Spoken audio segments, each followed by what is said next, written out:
If you're struggling with this outsourcing and hiring team members thing, this video is for you.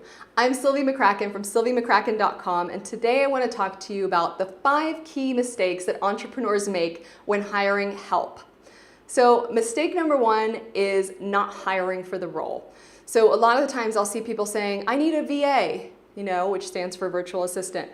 Okay, well, but what do you need? Because there are so many different tasks and types of roles that you need, and then if you're hiring the wrong person for the role, it's not going to work out. Do you need a detail-oriented person? Do you need someone with English as a first language? Will there be writing involved? Have you seen whether they're a good writer? Do you need them to have design skills? Well, have you seen their portfolio? Are they good at design? Not everyone can do everything. And luckily, if you're hiring contractors, you don't need to hire one person that's a Jack or Jill of all trades. You can hire based on the task for the amount of time that you need for each thing. That's one of them. The second big mistake that I see is not training or onboarding someone. Now, of course, if you're hiring, an expert, a professional to come in and be your lawyer or accountant, do you need to train and onboard someone like that? Well, probably not. They're going to tell you how things are done, and you're most likely going to just refer to them for their advice, and that'll be that. But if you're hiring someone to work alongside you that you're going to delegate to and to replace you in certain tasks that you've been doing all this time, that you have a specific way that you want to do it, and you have something, a way that you like and the way that it's always been, and you expect them to come in and read your mind and just get it right the first time, I got news for you, that's not going to happen. So you need to spend a little bit of time training and onboarding them to make sure that they can do it the way that you like it and the way you expect it done. The third mistake that I see a lot is not having systems in place. So I'm sure you've seen my video on standards of procedures and systems.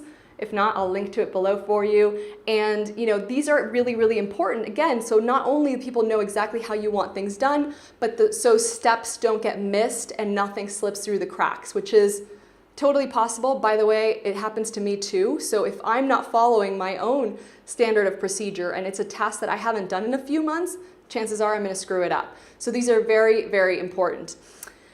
The other mistake number 4 that I see a lot is micromanaging. Now, we all have a little bit of a control freak inside us, and that's totally understandable. But if you're hiring someone that is right for the role and you've onboarded them and you have systems and procedures in place, it's time for you to step back, sister.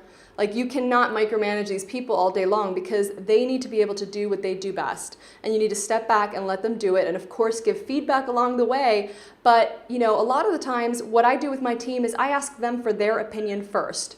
And, only after I've heard, since they're the ones in the trenches with this particular task, I'd like to know, well, do you have any suggestions for making this better? Or why do you think we should do it like this and not like this? So listen.